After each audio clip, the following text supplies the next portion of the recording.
नाज़रीन जी त असीं हींअर मौजूद आहियूं दौड़ रोड मैरान हाईवे ते, जिते हर साल वांगुरु हिन साल बि मौला हुसैन जे चलम जे ॾियाड़ जे हवाले सां जेको आहे सो मोमिन पैदल दौड़ खां वठी नवाब शाह तरफ़ जेको आहे सो मशी कंदा आहिनि। उन हवाले सां मुख़्तलिफ़ जायुनि ते सबीलूं ऐं नगर न्याज़ जो पिणु बंदोबस्तु थियल आहे।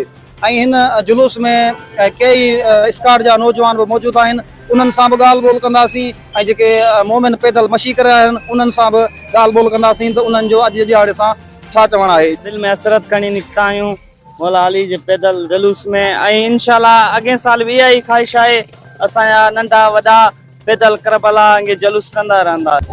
अॼु जे हवाले सां मां इहो चवंदुसि त अॼु सॼी ज़मीन जेका आहे करबला आहे, सॼी ज़मीन जा रोड रस्ता नजफ़ आहिनि ऐं करबला आहिनि।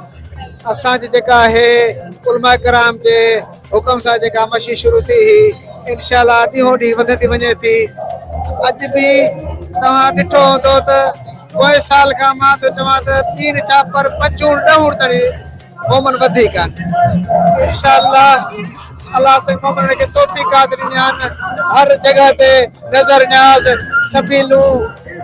मां त चवां त बसि मोमिन खे अल्लाह अलाए किथां ॾिए थो, इमाम हुसैन पंहिंजे सदके में सॼा कम हलाए थो, ॿिए जे जा न आहे सही।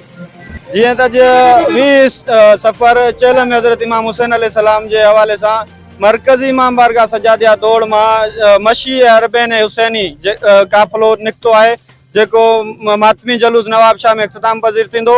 जीअं त जाफ़रिया स्टूडेंट ऑर्गेनाइज़ेशन पाकिस्तान जे शोबा स्काउट जे जवाननि अज़ादारनि जी ख़िदमत में मौजूद आहिनि।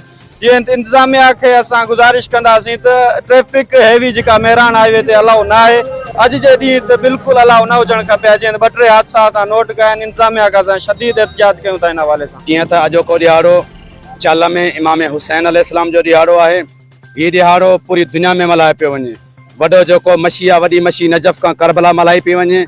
पाकिस्तान में बंदिश विझी वई, और ज़ाहिरिन ते ऐं करबला वञण ते पाबंदी विधी वई, बाय रोड बंदि कयो वियो।